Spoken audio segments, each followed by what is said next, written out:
Ooh, my fingers disappear in the water. Okay, so let's just do it. Hi, hello. It's Kels and Tess from Squirm. Hello. Strong start. Yeah. This is our first time doing this, but we're gonna do a little chat about a concept that we talk about a lot at Squirm. What's the difference between fantasy and desire? I feel like you're the one that really set this distinction up in my mind a couple of years ago, and I'd love to hear, what does that difference mean to you? You might have some fantasies that when you think about them, really turn you on, but if you thought about them actually happening, you wouldn't really want that to happen. It's really cool and important to have a fantasy life and a space to just play out different ideas, go down these paths without actually intending to make them a reality. Allow yourself to have that distinction and allow other people to.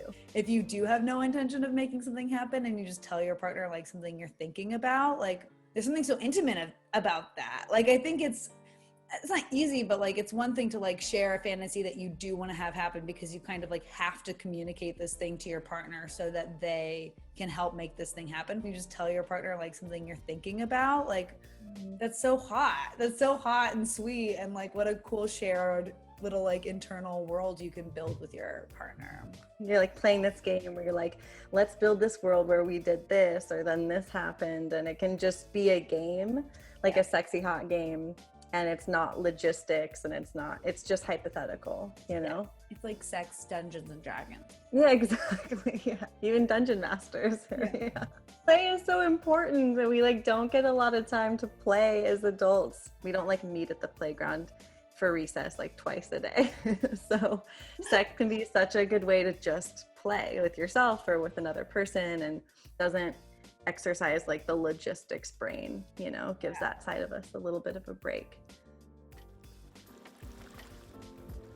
There's a lot of information in fantasy land. Say and it's hot to think about a power dynamic, but you don't want to actually realize that fantasy. Why is that hot to you? Is it hot to you to be humiliated? Is it hot to you because you're into pain? Is it hot to you because you just want to be subservient or obedient, or is it hot because you want to surrender? Whatever the specific thing is, from uncovering what about that thing turns you on, then maybe there is an actionable desire that can come out of that, out of the thing that is the why for why it's hot. So what you're saying is you can have the conversation about the root of the fantasy, and then from there, maybe there's an alternative that you do actually want, right? Totally. Also, you don't have to share your fantasies with anybody if you don't want to. Totally. You can share some, you can keep them a secret. There should be no shame or guilt around your fantasies, because that's one of the biggest differences between fantasy and desire, is that you're not actually trying to make it happen. So if it just lives in your head and it's something you choose not to share, that's okay. Reduce the guilt and the shame around these ideas, because it's just the safe space of your mind. So some takeaways from fantasy versus desire. Don't need to equate fantasy with desire. By not equating fantasy with desire, hopefully we don't feel shame and guilt about some fantasies that we have that we don't intend to actually turn into reality.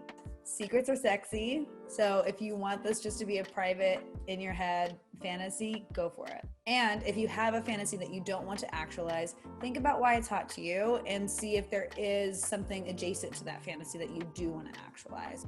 Water your sexual self, water that rich inner fantastical world. Let it be weird. Let it be out there. Let it not have to have any real world stakes, but just give yourself some space to be able to explore what will be hot to you. I love that. No real world stakes. That's a great way to think about it. Yeah, so if you're listening, let us know if this brought up any ideas or questions. We love you.